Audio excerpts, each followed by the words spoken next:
We are on, my friend. Oh, we're running. We are on. We got lots to talk about. There is loads to get through. We hit the ground running, as they say. Well, we've got lots of geeky stuff to talk about. We have. So apologise in advance if you're not into the geeky stuff. And also, if you haven't yet seen Endgames and you're about to Endgames? How many of them is there? Well, there's loads. If you haven't yet seen Endgame and Game of Thrones, the two combined. The two games.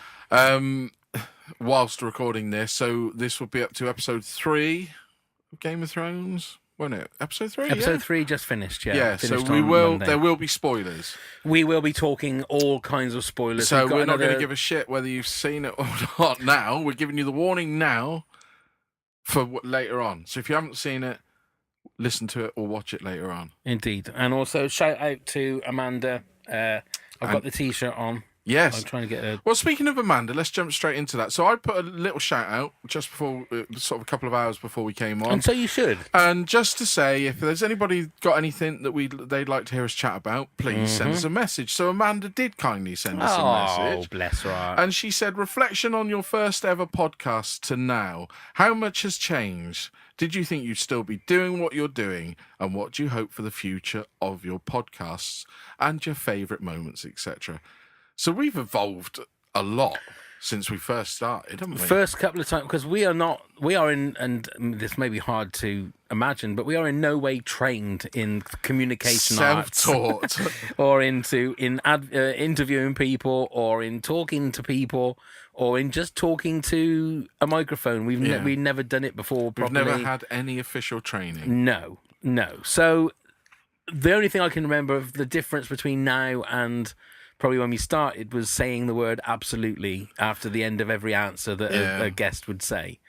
My wife brought me up on that, said, you say absolutely at the end of every fucking sentence. We should have called it the Absolutely podcast. We should have done. So that was my thing. But I'll tell you what, I listen to podcasts all day, and the amount of times you hear the person asking the questions say absolutely. Yeah.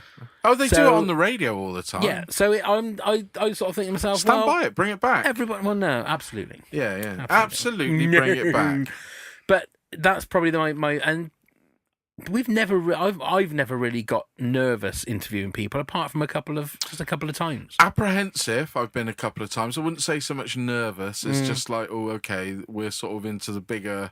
But when you start talking to sort of bigger people, and you're like, they're used to you, and they could chew you up for Christmas. People that you admire as well, and people that you're really fans of. You know, so things we've got planned, etc., coming soon. That I can imagine being maybe a little nerve-wracking. Yeah, but then there's also nothing worse than talking to somebody from America and the Skype line is shit, or their internet isn't very good, and it keeps going blocky, and you lose the audio or the picture sticks. It's hard work, isn't it? Nothing worse than that. But I think that's all part of your training. It's all part of doing it. And we've said before, we're advocates of anybody that wants to do a podcast. Just go and do it. Just go do it. But so how we've changed, we've gone from doing 5, 6, 7 podcasts down to 2. Yeah. One is like a fixed podcast that we do, the WTAF, I would say, and this one where it's more free flowing and we'll chat about anything. And we can chat about literally anything. Because the other thing is that the other shows we've done were very rigid in their format. Yeah, and they got very structured. And they got very much that like you... Well, especially for like when we used to do the radio style show, I was doing a lot of stuff away from the actual show, which you don't realise when you're pissing about doing the show. It's fun doing it, but it takes a bit of planning and sorting out jingle. And I love doing all the jingle. If that could be my job, sorting out jingles and stuff, I would love that. That'd be a great job to have. But when you've got an actual job, and then you've got to find time to do it. Well, not only have you got a job, you're like me. You've got a family. Yeah. So you've got to divide your time between doing things, your family, your job, and then other things on top of that. It doesn't leave a lot of time in the week. The thing is with podcasting, and we've said it a million times, you don't get any money for doing it. So you have to love doing it. Otherwise, there's no point in doing it, because it's only those damn 1%ers again that are the ones that are making money out of doing it. There are thousands, if not hundreds of thousands of podcasts out there, and it's only the very, very top ones that are making money out of it. Cream on the top of the milk. Well, majority of them are cream. Some of them are just like the scuzzy scuzzy bit. But what else has she said? So so we've what did you think you'd still be doing what you're doing now? I don't. Yeah, I've never not thought we wouldn't be doing it. We've always said, always said, if we're not having fun, and we don't enjoy it, that's when we'll stop. Yeah, well, I'm not having fun now. All right, good night, everybody. Good night, everyone. But it is that thing, like I said, that you're not making money out of it, and you don't want to make money. It's a hobby. It's the same as having a model railway set or those kind of things. CB radio. Only it's a little bit more. CB radio, but it's a little bit more advanced, isn't it, Rubber Ducky? Breaker. Got a 2-4 ourselves a convoy. Come on, but that's the beauty of it, is that anybody can do it if they really wanted to do it, and we've just been lucky in the fact that we've been able to get. There's no way you would have thought that you would have been speaking to whoever, all the different people that we've spoken to so many different over people. The years. We've met some amazing people. We have, and it's been great that we can do that. Yeah. I was only talking to somebody at work about it a couple of days ago, saying that my only regret is that I wasn't doing this 20 years ago. But it wasn't a thing, though, was it? No, but I mean, or if I could be 20 years younger. The kid that I was talking to is, I don't know how old he is, but I was saying that if I could be his age right now with the things that we have at our disposal, that would be great. And again, he was saying, yeah, but you're happy with what you're doing. I said, yeah, but I wish I had like another 20 years to do it. Yeah. I wish I had that sort of time that you'd be able to. So when we're both 60 or 20 years to actually, we'll both be creeping up to 70. In 20 years' time, yeah. Yeah, we could still be doing it. Well, I'm not saying we couldn't still be doing it. What I'm saying is, we'd probably have a totally different outlook on things. But we'd also, there'd be a way of monetizing it if you've been doing it. I mean, let me think about it. Podcasting's been going for about 10 years. Yeah, we've been doing it 6. So we've been doing it 6. So we weren't. I mean, there's another thing. Like I always remember Kevin Smith always saying that Wayne Gretzky, the famous ice hockey player, his saying was always go where the puck's going to go. Yeah. Don't go where the puck is. Go where it's going to go. And I've always felt that me personally, I've always been where the puck's just been. Okay, you're following. Yeah, I've always followed rather than being the person that is. It's with anything, with whatever it is. I always feel like I'm 2 steps behind everybody else. But if you take podcasting, sorry to go on about podcasting. Well, that was the question. That was the question. But we will get to the point. The thing about podcasting, like you said, is it's only been going 10 years. So when the stuff that we were recording on was still quite new. To do it, wasn't it? We were only 4 years behind the time. People are still setting up now, aren't they? But that's the problem. Is that now podcasting is as much as we're saying everybody should go and do it, everybody is fucking doing it, and that's the trouble. Is that there are thousands and thousands. Well, there's a podcast for everything. But that's why. A podcast like our WTAF, the This Country podcast, when that gets into the top 200 of the TV and film, and we get up to number 5 like we have, all the more reason to go, wow, that is an amazing thing that's happened, because there are hundreds and hundreds. I mean, there's hundreds of thousands of podcasts. Because they don't just do them. You don't have to think it's the Western world. They're all over the world. Yeah. So there's people doing them in all sorts of languages. Yeah. So that's a really good question. So favourite and worst moment. Let's do a quick favourite moment is just the laughing, and I think doing things like trying to record jingles when we're both laughing. The laughter we have had has been that is a huge moment. And the people we've met, that's a huge thing for me. The people that we have met on this incredible thing that we've been on, journey, is that what it is?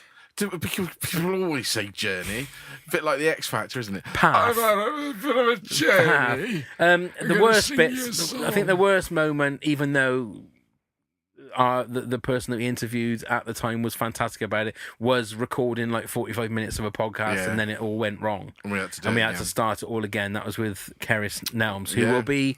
I think she's coming on. I think she might be coming on this show sometime soon. She's definitely coming on the WTAF. Yeah. And it'll be fun to have her on here because she likes to talk about anything and everything. She will talk about anything and everything. Do you want to have the other question while we're at it? Go on then. Right, so the wonderful Gaz Ashworth. The big white queen. His question was, you buggers make a great comedy double act. Some people might disagree. If you had to change to a different co-host for one show, who and why would you pick them? I.e., like Pavo and Deck. I see, but yeah. Instead of Ant and Deck, Morecambe and Neil. Morecambe and That would probably fit quite well, because I got short, hairy legs. Gardner and Wise. Big love, Dick Milks. Yeah. Who's that? Dick Milks, yeah. So, go on then. I'd love to do one with Vic and Bob. I was going to say the same thing. Great minds! I was going to say the same thing. But if you had to choose between one of the two, I'd go Bob. So you'd be the Vic. Yeah, I wouldn't be the Vic. I would love to interview Bob Mortimer. No, that's not what you said. Oh, as a co-host, as being a double act, a double act. But I'd be Neil and Bob. It wouldn't be Vic. I wouldn't try and copy Vic. Why would be the point of that? Because you might well just have Vic back. I'll just be Neil, and I'll do my crazy shit. Is that what your crazy shit is? Yeah, like this crazy shit. And with Bob. Okay. So you could have Vic, and we could have a foursome. It's either that or it'd be Bing Crosby. I'd be the Bob Hope. Well, I gotta tell you. That's all you say throughout the whole podcast. Well, I gotta tell you. Yeah. He goes, boom, boom, boom, boom. Like, well, I gotta tell you. And that's it. And I'll make a fortune in the 40s and 50s. So, what we're gonna talk about some stuff today, and we already alluded to it. We're gonna talk spoilers, but we're gonna talk about, it's been a big momentous sort of few weeks, hasn't it? And this is going to be so heavily in spoilers. Game of Thrones and Endgame, Avengers, and all that shenanigans. And yeah, so I did a review on our YouTube channel, which I've yet to watch. I didn't watch it when you put it up because I hadn't seen it. And it was because I felt like I had to say something. And I knew that you weren't going to see it like till a couple of days after me, and I knew that we weren't going to have the time this week due to other stuff going on to be able to sit down and do one. So I just had to get my feelings out. But I went and saw it on Friday night, and then I went and saw it again Sunday morning. And the thing that struck me is it's a very... If you are invested in the Marvel Cinematic Universe, you're going to be emotional, aren't you? You're going to be emotional. But I was more emotional the second time, right from the start, than I was in the first time. I think that's probably because I knew what was coming and I knew what the storyline was going to be. Now, a question. What about you? Go on. Is it your favourite Marvel film to date? I think the battle in this movie is amazing. Yeah. But I think I prefer the battle in Infinity War. Yeah. Right. Because one of the things is, I really like this film. It's up there. It's a top end film, and it is an event cinema. If you haven't seen it, you need to see it, especially if you've watched. I didn't think actually. People said to me, they said, "We knew you'd love it. There's no two ways about it. You're a geek. You're gonna love it. What don't you like about it?" Which was a totally different spin on it. And I said, "You're gonna have to give me a minute." I said, and you alluded to something on a previous interview we've just done. I didn't like the length. I did think it was a little bit too long. Did you really? I did. I did think it was a little bit too long. That's All the one thing that got to me. And I'm not a big... I just found it too much in 3 hours, if you know what I mean. And it started to get to me a bit... It's hard to describe. But by the end of it, I was like, that's just a little bit too long. But I am going to go and see it again. Right. It's not a negative thing. I just felt it was just a little bit too long. I didn't feel it was quite as actiony and as exciting. Remember, I'm trying to find negatives as Infinity War. I think Infinity War was a better film to me. I think it's the storyline is a bit more clearer, if that makes sense. Do you know what I mean? It is hard to explain because I was listening to the Empire podcast with the Russo brothers. Yeah. And they were saying that Endgame it's got its 3-act structure. Yeah. But they're like 3 different movies. Mm. So it's not just that like you've got a heist movie, you've got like a drama at the start, and then you've got like an action film at the end. But it's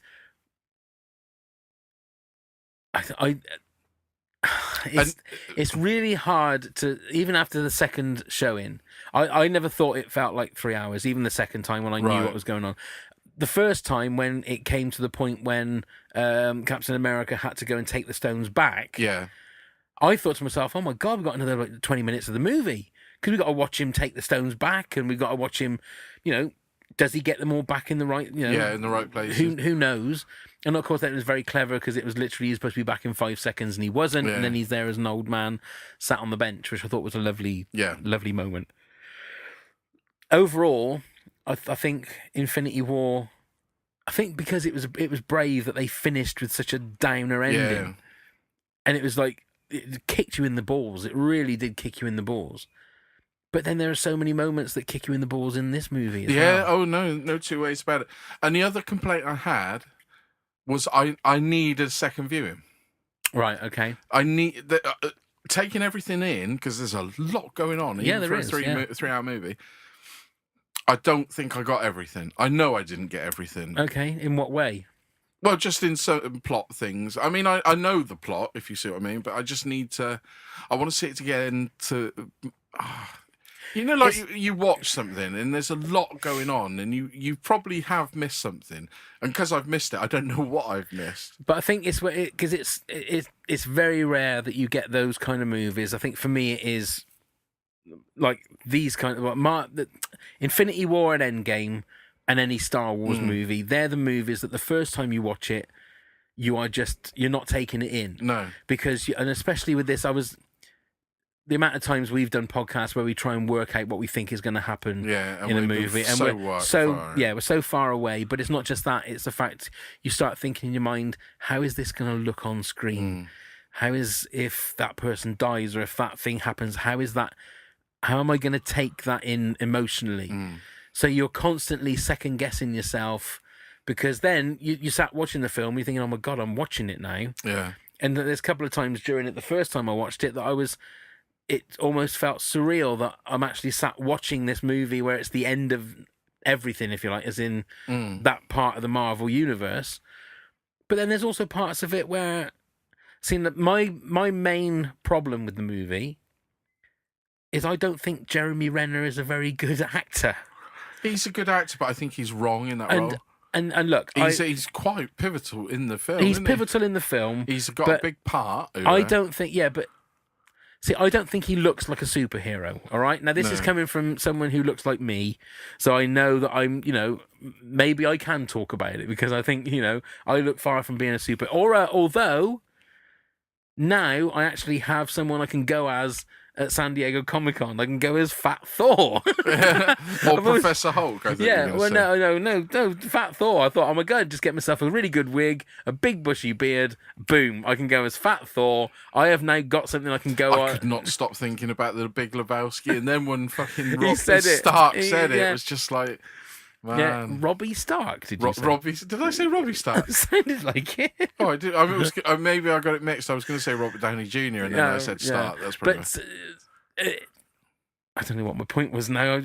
But it was Jeremy Renner. But and again, I just don't think, whenever he looks like he's trying to be sad, and look, I've got deep respect for him because he's an actor and stuff, but I just don't think, the same as we said maybe last week about, or we just said during our talks about Gwendolyn Christie, we don't think she's a particularly good actress. No, I don't think he's a particularly good actor, and I didn't believe him and his relationship with Black Widow. I just didn't believe that bit, which was quite pivotal, because they're both going to sacrifice themselves for the other person. Yeah. And that was the only bit that sort of dragged it for me a little bit. Now, you see, I took my son, he loves Marvel films, and I got a feeling this film has been so hyped to him I don't know. He came out and he said, "I'm disappointed." Really? Yeah, he said, He said, I don't know whether I actually liked it. Okay. And I said, "Will you watch it again?" And he said, "Yeah, I'm going to watch it again because I might change my mind." And I said, "Do you think it's because your friends have all seen it and they've built it up so much that you've got this thing in your head where you think it's just going to be this whatever it is, and that's why you're feeling a bit disappointed?" Yeah. And he did say possibly. So I think that could happen. I mean, I haven't heard many people dislike it. I've read one review that didn't like it.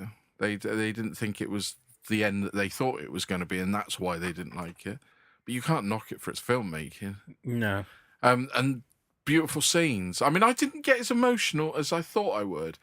I had a lump in my throat with the child, Robert Stark, and it's because you said it. And now I'm saying it with Tony Stark. It was a child, that bit, when obviously, spoilers, he snuffs it. Yeah. That bit, I could feel, that was quite moving, but I didn't cry. Really? Which was odd. I didn't cry. Which is odd for me. Well, I don't know if I've said to you, but I've said to a couple of people that have asked me what I thought of the movie. That apart from Star Wars, my favourite scene in a movie now ever is that Avengers Assemble scene. So, and it's that thing with all the trailers, the way that they've just changed the trailers slightly so you don't see. So the scene that you've seen in pretty much every trailer is Captain America looking like he's been beaten down, and he tightens the strap on his, in the movie, is like ripped in half shield. And I thought he was going to go, "I can do this all day." I thought he was going to bring that out again, but obviously he said that during the film when he fought against himself. That's right. And then you've got Thanos with all of his army and all of those big slug-like spaceships coming through, and he looks like he's on his own. This is it, because Iron Man's over there and he's been knocked out, and Thor's over there just been punched to shit. Yeah.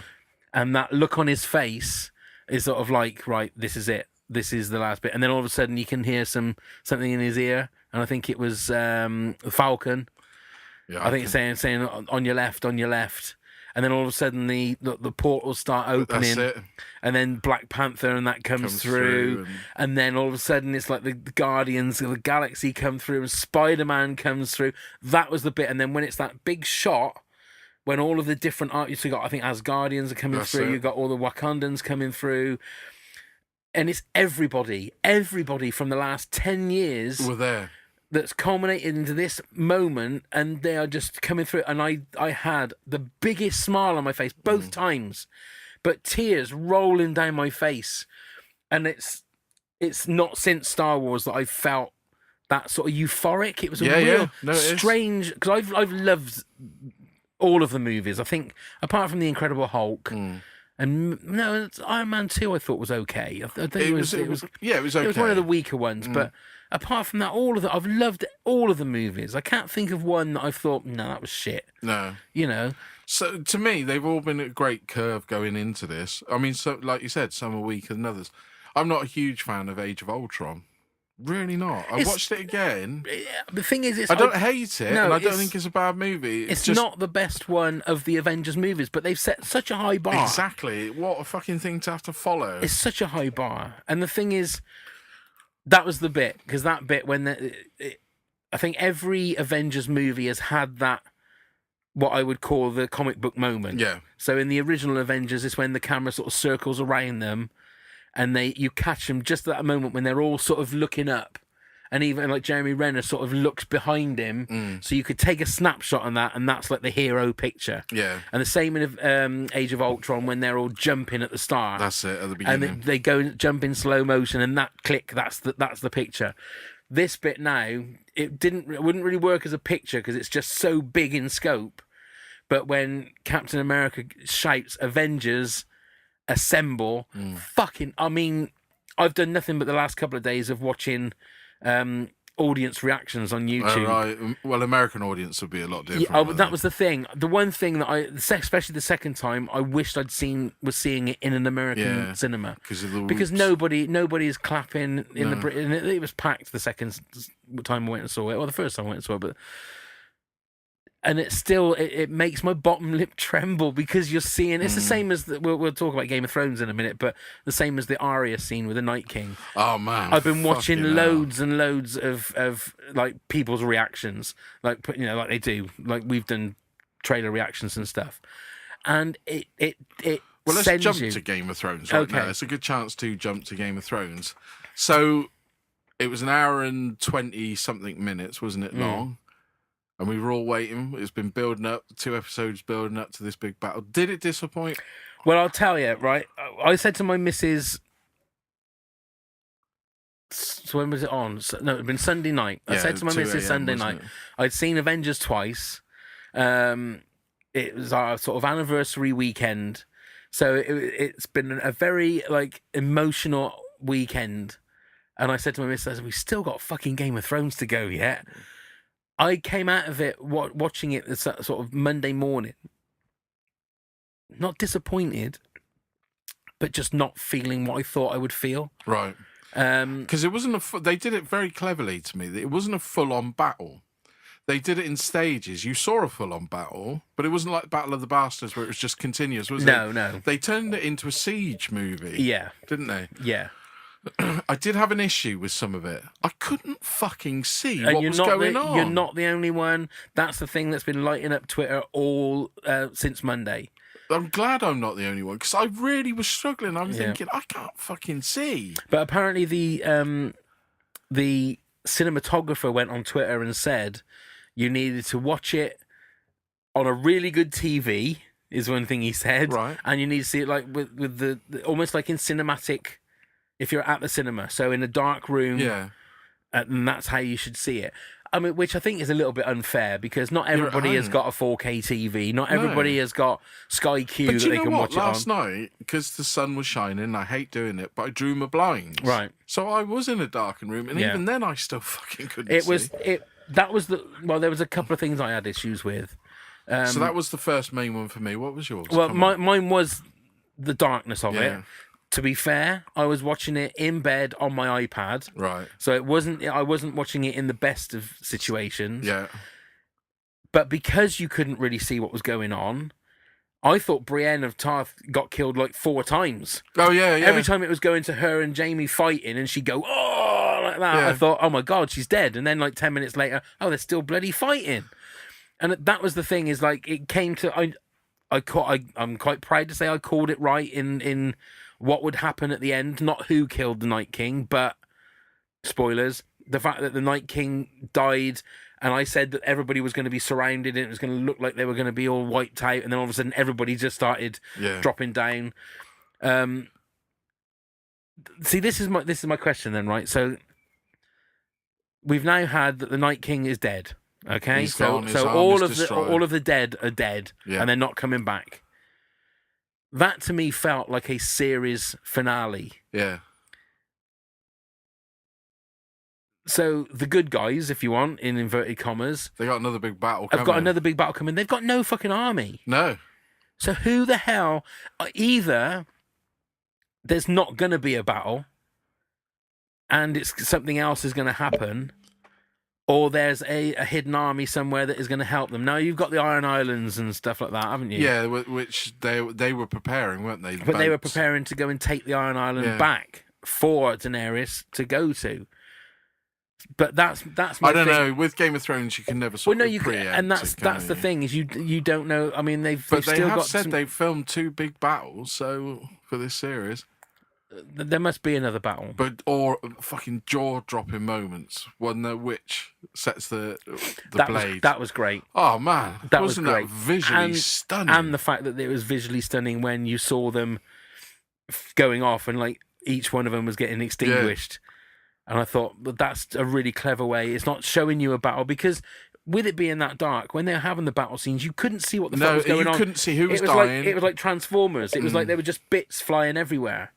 But that's what I found when, like you said, when people were dying, you didn't realise they died. No, there was a bit of a they're gone and they're gone moment. And also the bit when I loved it when the Night King, because I forgot that he could do it, even though I sort of thought, well, he can bring them all back to life. When he did that, and then they showed all the people that knew that died coming back. But then nothing happened with that. You No. would have thought that maybe I don't know what the other Black Watch guy, what his name was. But somebody said when they were in the crypt, where was like Stark? Yeah, that's what I said. But then would their body have been there? But apparently he is in there, isn't he? In that crypt. So I thought like their mum should have turned up. I don't know whether she was in there, was she? Yeah, because they're together, aren't they? Yeah. Yeah. But that was another thing, is like when they had Tyrion and Sansa like hiding behind one of the things, it sounds like there's an absolute massacre going on. Yet there were still loads of people that they brought out of the crypt that were safe once everything had finished. So it's like Avengers, you can pick holes in it. Of course you can. You know, it's not perfect. But that's what I was trying to do, is something different, because people who know us know that we are automatically going to love the Avengers movie and automatically probably will love the Game of Thrones. And that's why I wanted to... That is exactly why the guy at work asked me. He said, there's no point me asking whether you enjoyed it. I know you enjoyed it. So let me ask you, what did you find wrong with it? And that's what I thought I'd do with the Game of Thrones. Mind you, I think there's more in Game of Thrones, and that's because of budgetary restraints, probably. There's some of the issues. So, like the darkness, I thought, well, maybe they've done that on purpose because of the budget. I mean, that would have been probably all of their budget if it was shot in daylight, that sort of battle, wouldn't it? I don't know. I mean... It's not cheap. It's like the but you got White Walkers, isn't it? It's not. If it was normal people, it'd probably be a bit easier. But the CGI, the touch-ups, and everything that would be going on would take forever. I don't know. They've got like a 40-minute documentary on, like a behind-the-scenes documentary on iTunes. It was like a 5-week night shoot to film that. Really? So just doing a night shoot, I'm assuming, would be quite expensive. And everything's on the screen. Yeah, everything's on the screen there. And to be honest, I think they've made so much money from Game of Thrones that I don't think they care that it's going to cost. Wait, this last series, people are apparently watching the last series that have never watched any other series. But I can understand that, because it's becoming one of those must-see things.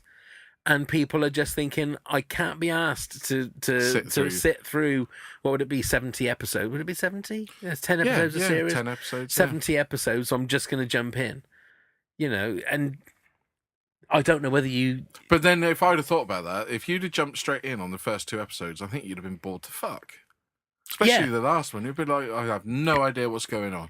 You say that, but I found the last 2 episodes really, really satisfying. Well, it's because you knew what was coming. Yeah. Yeah. And then when it came to the end of this episode, I need to watch it again. I need to watch it on my nice 4K telly in the dark. In the dark, and take it all in. I might do that tomorrow, actually. But that's... Are you not working tomorrow? Yes, I am. I mean, like tomorrow night. Right. We're not doing anything tomorrow night. Well, yeah. So I might well watch it tomorrow. But Dude, but it's a big dressing gown on, nothing else. That's what I like. Yeah. I love. It's what I call a dressing gown and chill. Oh, really? No, it is. So you can just dressing gown and chill with yourself. Well, I don't. No, not like that. You dirty boy. No, genuinely, not like that. It is, though, isn't it? No. If I'm completely on my own, I set myself up with a movie, and that's how I like to be. Because my dressing gown is massive. It's not like one of these short little toweling dressing gowns. I have a Jedi dressing gown. Oh, right. Okay. And it's properly huge. It comes down to my feet. Okay. Where did you get that from? I was bought it many moons ago. It's huge. I think they thought I was bigger than I actually am. Do you know what I mean? Because it is a very big dressing gown. Very big. I'm trying to find this this news story about this woman. I don't know if you saw it. She woke up from a coma after 27 years. I got to try and find it. I don't know where it is. And watched Endgame straight away. Yeah, no, it was the fact that she was in a car crash with her son. Oh. And her son was 8 years old at the time. I think it was 8 years old. Now, she's been in a coma for 27 years. So now when she wakes up, her son is like 35. But in her mind, her son is still 8 years old. I got to try and find it. That'd just be awful. There you go, 27-year coma. Let's see if I... Wouldn't it? Yeah, so she finally, she speaks to her son. Let's see if I can get the... Would you, oh man, what would wake you up after 27 years? I think it's just the fact that, like, the brain Click back into action. just clicks back in, yeah. Scientific. But it's more about the family. It's like, what would the family be doing, like, after a year, and think, well, should we just turn the machine off? Or after 5 years, or after 10 years, or after 20 years? You must think, well, we can't leave her like this. This is a bit unfair. Locked in. Especially if anybody's seen Ghost Stories. Ooh. Well, yeah, so in Abu Dhabi, for Omar Ahmed, his mother is a story of hope never lost. The story of Ahmed's mother, Marina Abdullah, has been making headlines around the world. Her family claims that the 60-year-old has finally come out of a coma or state of low consciousness after 27 years. I'm trying to look to see if I've got this story about what. Blimey, 27 years. It So doesn't you actually- basically smartphones, Well, everything. internet, Michael Jackson's dead. Prince is dead. What do George you- Michael, everything. Yeah, all these people. that- Yeah, but the fact that you would wake up, so that'd be, I mean, we can't equate to that because our children aren't quite old enough, but imagine waking up now, going to sleep when your son is like 5, and then waking up and he's like he is now, missing all those years. Yeah. You just got to pray to fucking God that somebody had videoed some of it so you could see him growing up. It says here, according to Ahmed, his mother had been accompanying him to an afternoon event at his school in Al Ain when a bus rammed into their car. The next thing I knew, I was in a hospital and no one would tell me where my mother was. When I eventually saw her a few days later, I couldn't recognize her. She had no smile, no laughter, and was barely a shadow of herself. But there's not much else that he can remember that happened on that fateful day. He remembers that an uncle had been driving them and that he had sustained injuries. Ahmed himself has a scar from the day, so he says he must have been injured too. More importantly, though, his life since then has been revolving around taking care of his mother. That's crazy. That is crazy. But then that's when your mind, to me, that's one of those conversations that somebody will tell you a bit of information like that and you'll start chatting to you. And then subconsciously in your mind, you'll drift off. Yeah. Thinking about it. Do you do this? Yeah. Oh, that's all right. I just sometimes think I'm the only one. Like somebody will tell me something and I sort of register it and say, oh man, that's awful. And then about an hour or two later, that story comes back and I just dwell on it. And then I start thinking more and more into these things. But what do you do with, like, what? I mean, just the thought that... How did she earn money? But the thought for him as not having your mum for 27 years. Just a body in a bed, really. Yeah, and not being able to share whatever experiences he's having, maybe getting married and having kids. And Would you go every day to visit? That was the other thing I was thinking of. What would you do? Would you go every day for 27 years? Because part of me now, you see, you've got me into this thinking thing. It cost you a fortune in fucking grapes, wouldn't Yeah. it? Well, you wouldn't take them in the end, would you? Why? Yeah, I'd just be like, I'm going to order a takeaway while I'm here. I'm going to put it on yours if that's all right. Oh, yeah, thank you. Turn up at the hospital when they're bringing the trolley round for the food. And that. She doesn't need it. I'll have yeah. Oh, man, you see, that's where I start thinking all this shit. And I'm just like, what's going on? What? It can't be. What do you do? What do you do? What do you do? What do you do? What do you do? Was that a song? That was Roxette. Oh, was it? Or was it How Do You Do? Roxette. Oh. Do you like Roxette? I didn't mind their songs. They were cheesy pop fun. They were all right. She had a hell of a gap between her teeth. She did. She could hail a taxi from a mile. But she was quite attractive, though. Well, she was one of those women, and again, I don't mean to diss her and be nasty to her, but she was one of those women that always looked sort of close up older than she actually was. Yeah, which always made me think what she looked like now. Oh, should I have a look? No, don't. You might ruin it. Because I don't know whether you know, but I had a real crush in my late teen years. On the bloke from Roxette? No, on Wendy right. James, Transvision. Oh, fan. right, okay. Man, Wendy James. I found her hot. So lo and behold, as you know, I go to a lot of gigs, and they sent me an advisory to say the Psychedelic Furs are on tour. Right. You know, Pretty in Pink, bit Yeah, of yeah, punk. yeah, They're yeah, doing yeah. a tour, like 40-year anniversary tour or whatever, and supported by the Wendy James Band. Oh my God. So I thought, I wonder what she looks like now. I wish I hadn't. Oh, really? Yeah, I wish I hadn't, because I had such a crush on her. I really had a crush on her. And then I saw her and I thought, I can't even, no. So you've looked, have you? Yeah, by all means have a look. So you remember what she did look like, don't you? Yeah. So Marie Fredriksson from Roxette looks like She's still got that blonde hair. Oh, yeah. Go on, you're going to have to show me. Looks like a sort of like a really old Annie Lennox.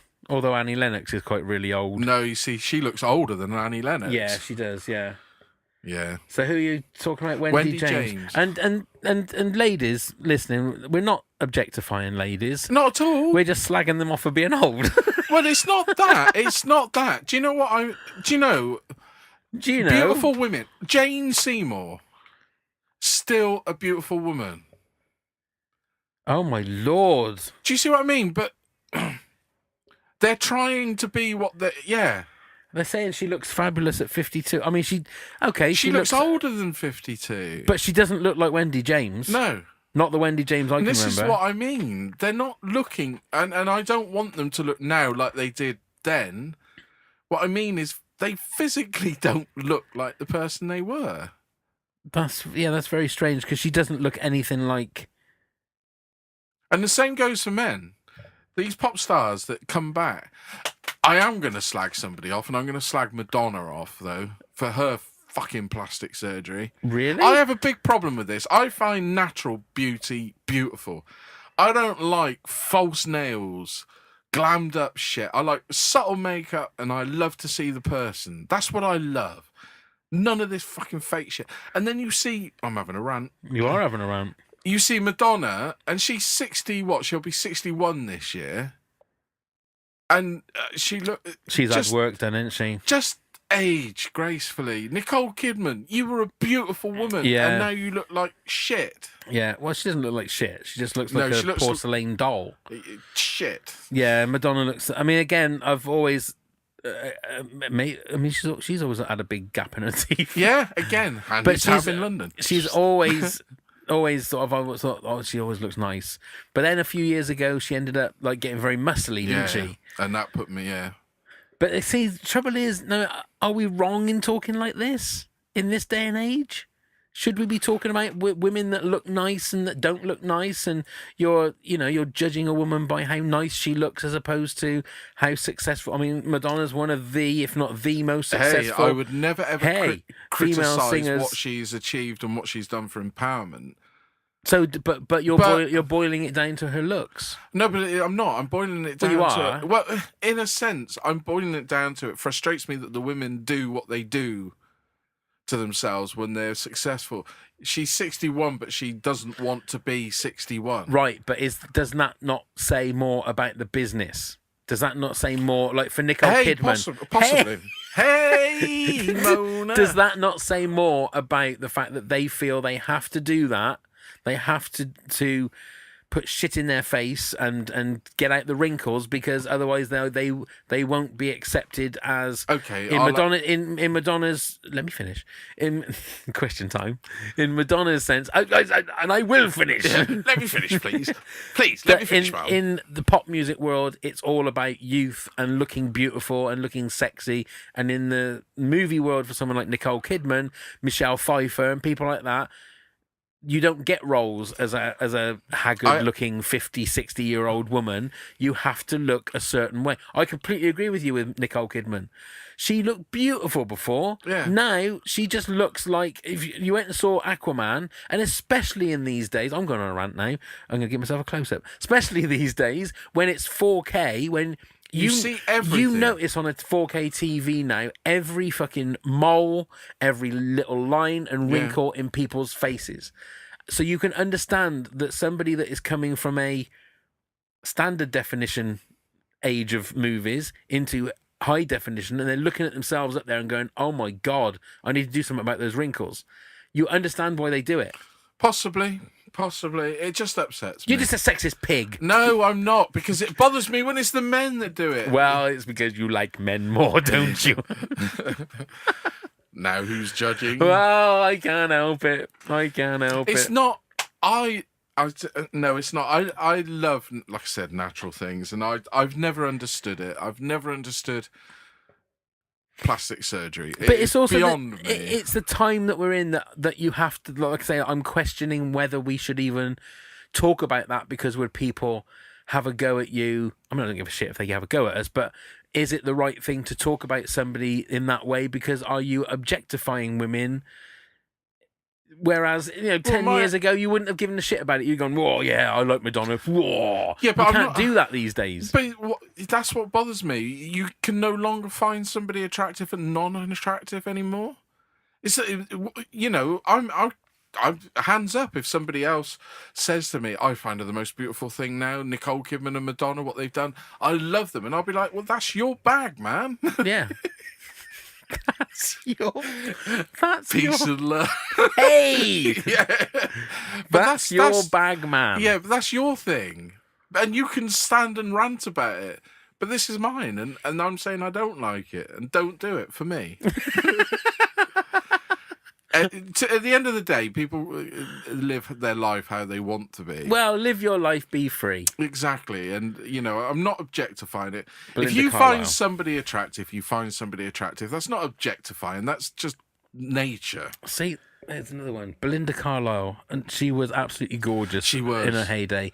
I would wonder what... But then you look at someone like Christy Brinkley. Mm. She's someone that looks like she just naturally would be beautiful all the time. I mean, I don't know. I haven't seen... I mentioned Jane Seymour. She might well have had work done recently, but I saw her on TV whenever it was last year or whatever. And I thought, well, you still look very attractive for her. See, well, Belinda Carlisle looks like she's just sort of... I mean, I don't know. She may well have had work done. If it's more subtle, she looks like a bit like Michelle Pfeiffer there. A little bit. If she's had work, it's subtle. Then possibly I've got no objection to subtle work. It's when they go that full whole. And Meg Ryan. There you go. So that was another one, wasn't it? Who'd you say? Jane who? Seymour. Yeah, Meg Ryan. She was beautiful, wasn't she? And who was the other one that did it? Oh, Renée Zellweger looked like a totally different person. Yeah, I mean, it looks like for someone like Jane Seymour, she just looked like she's naturally. She doesn't look any different. What about Penelope Keith? Penelope Keith? Do you mean Felicity Kendall? No, Penelope Keith. Did you fancy Penelope Keith? I thought you liked a bit of posh. I think there was times when she looked really, really nice. Yeah. You liked her dresses, didn't you? I did like her dresses. Yes. Those funny suits, all in one suit. Yes, but it is a strange time that we live in. That I don't. I mean, I'm not particularly enjoying. You've got to be. You should always be careful what you say, but you should be able to say what you want. Right. Do you know what I mean? Yeah. But we're living in a time where you're judged by anything, whether it be your politics, your religion, your sexuality, you're judged by it. And people say they're trying to get rid of these judgments, but you're still sticking labels on it. We're living in a world where sex and horror are the new gods. Ooh. We're going back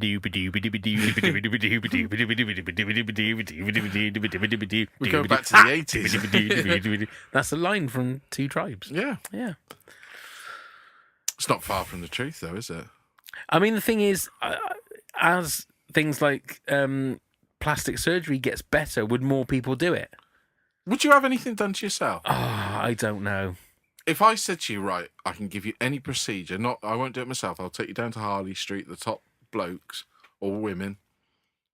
Or I've often thought having like liposuction and stuff, but I don't know. I mean, or like having a hair transplant, but I don't know whether it would work. If you could guarantee that it would work, but you're allowed one procedure.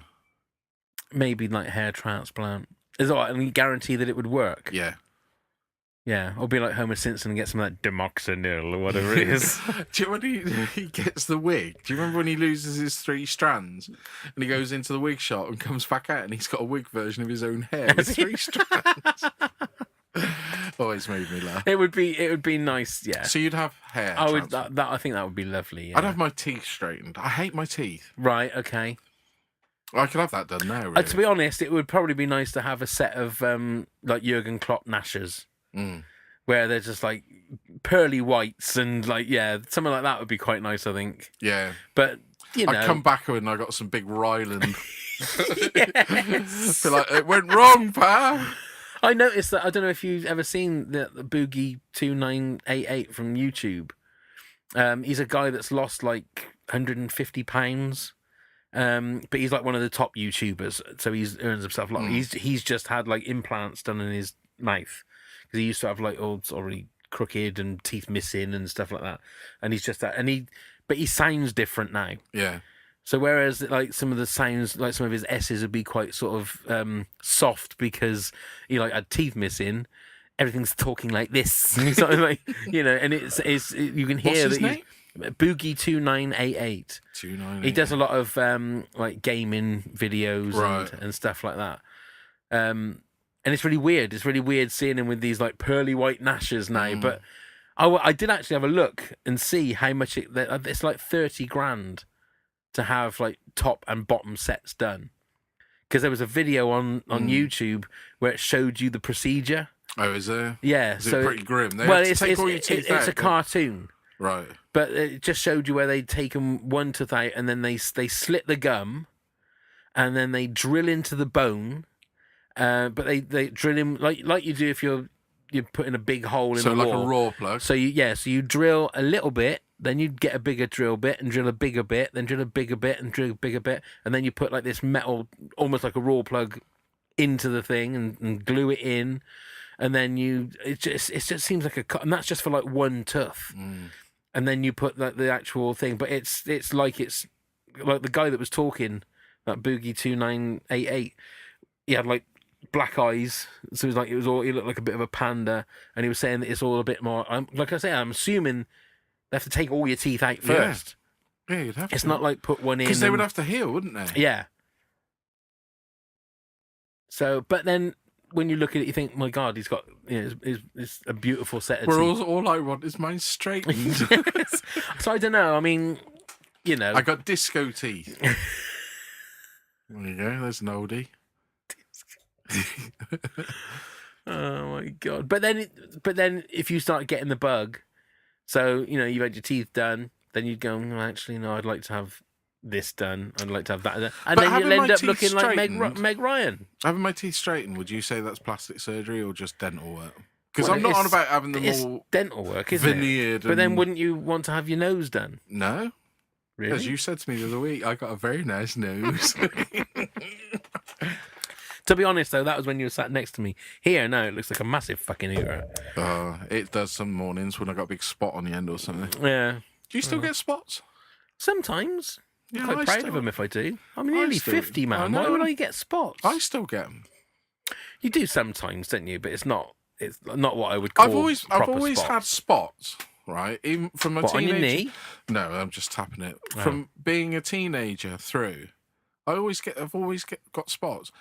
And apparently that's from my mum's side of the family because she's early 70s now. It's her birthday soon. Happy birthday, Mum. Yeah, and and she still gets them. So that's obviously where I get it from. Some people are just prone to them, aren't they? And going back to films, have you watched Hereditary yet? No. Oh, for God's sake. I haven't got time to watch stuff like that. Are you scared? I'll tell you what I've apart from trying to I think I've got one episode left of series 1 of Fleabag. Okay. But I've got myself back in to watching Father Ted. I hadn't seen Father Ted for ages, and I was listening to a really good podcast called Rule of Three. Okay. Which it's two comedy writers that talk to famous comedians. They talk to Miles Jupp and they talk to Matt Lucas, and it's all about certain things. So they talked to this one lady, I can't remember her name. It was talking about Father Ted, and they'd play little clips, and they've talked to 2 different episodes about Monty Python albums. Right. And I started on the way back to and from work, starting listening to some Monty Python albums. Oh my god! Which one's the final cut? No, it wasn't the final cut. It was the previous album. Okay. And the Matching Tie and Handkerchief. you cannot get better comedy than that. It's genius, isn't it? It is and the way they use that medium, the way they use sound, is just fantastic. I've been listening. Funny you should say that, because I have one of these devices that when you say their name, they'll speak to you. And I've been listening to Monty Python Sings. Oh, right, okay. Whilst doing my day-to-day chores. So which one's that? That's just all the songs that they've ever done. Has that got I Like Traffic Lights? Which is a favourite of mine to set off to anybody that's never heard it before. Right. Do you ever play, if you go to people, when I go to people's houses, we play the YouTube, You Can Have a Song. Boom, boom, boom. You'll choose a song to go on the telly. What, you go straight in? So when you go to someone else's house, well, no, if you go to grab the remote control and go, you can have a song. No, so what it is basically you go around to their house, if you're having drinks or whatever in a group chat, you quite often put music. Fondue. Yes. And you quite often put music on, don't you? No. Do you not? No. Oh, well, the friends I've got, we quite often put music on. So one of the things that we do as a group of collective people who get together, they will put, because now YouTube's on people's tellies, you can pick a song and have it on. Right. And I keep putting on or the other day was Finland I put on. Finland. Which I think is a lovely song. So is that before or after you swap keys? Oh, no, that's well before. Is that well before? It's just getting you in the mood. Yeah, you've got to finish the popcorn before you put the keys in the Really? bowl. You'll have to come next time. Hey, you'll have to come. I don't think I can handle the excitement of choosing my song. They were there when I moved in. I think I don't know. It's been a while since I've listened to like those albums, because I had the final cut when it first came out on CD. God knows where that is now. I wish I could find that. But just listening to they're on your streaming service. Yeah. But that's what I was listening to on Apple Music. Some of the sketches are just so funny. They are brilliant. You can't beat Monty Python for comedy. But Father Ted, I loved getting back into right from the start. It's one of my favourites. Because I've got the box set. Have you? Yeah, I bought that, and that's another one. There's a few sitcoms that I do take time out to go back and revisit and watch. Phoenix Nights, the first series. The second series is funny. Yeah, but that first series is genius. I agree. Father Ted. Yeah. I delve into Only Fools and Horses. Not all of them, but there's... First 7 series. Yeah. I'll go with you on that one. What else? Blackadder. Yeah. The box set's down there, isn't it? Yeah. The Young Ones is another one, and but Blackadder, I never, even though we've did the podcast many moons ago, I'd never gone back and watched the first series again. Really? Yeah, but that's understandable. There are certain episodes, especially of Only Fools and Horses, that I would skip over. Yeah. Yet there's episodes. The poker episode is probably my favourite episode of the. I don't know. I still think that holiday, when they win the holiday, I roar with that one. And Rodney's got to be a 14-year-old. Yeah. I just don't think anything beat, because no, it's just well written, isn't it? You got 4 aces. Yeah. I didn't know you were good at maths as well. Fabulous. Hello, Rodney. Well, that'll do, won't it? Yeah, that'll do tonight. That'll do. So, right. Yeah, come and subscribe to the podcast, please. And please leave a rating and a review. That would be wonderful. And also, if you want to watch what we're doing, come and do it on YouTube. Our YouTube channel. YouTube. And if you're a fan of the BAFTA winning, extra BAFTA winning, they won another Second BAFTA. time BAFTA winning. Didn't they? Third time or fourth time now. Yeah. No, 5th, 4 or 5 they've had, I don't know. Yeah. Of the BAFTA winning This Country. We do a This Country podcast called WTAF, a This Country podcast. Come and subscribe to that on Apple Podcasts as well.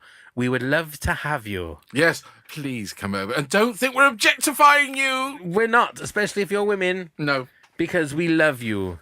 We love you as you are. I think that'll do. That's creepy. That'll do. Let's go. Let's go.